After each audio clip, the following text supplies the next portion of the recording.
মাঠ পুরা কমিটির দখলে, কিন্তু বাস্তবে যোগ্য আলেম খুব কম আছে, কমই দেয়নি।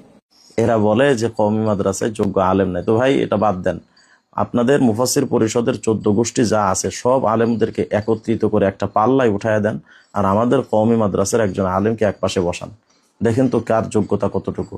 আপনাদের মুফাসসির পরিষদের এমন কোন বাপের বেটা আছে যে ওলামায়ে কওমিয়ার সাথে তারা বাহাসে বসবে?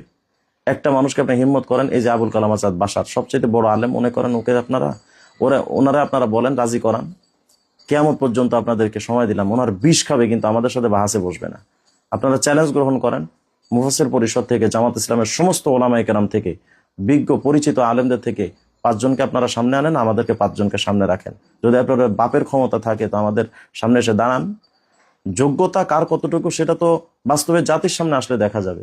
কুল জাল হাক্কা ওয়া জাহাকাল বাতিল ইন্নাল বাতিলা কানু জাহাকা, কোরআন বলেছে।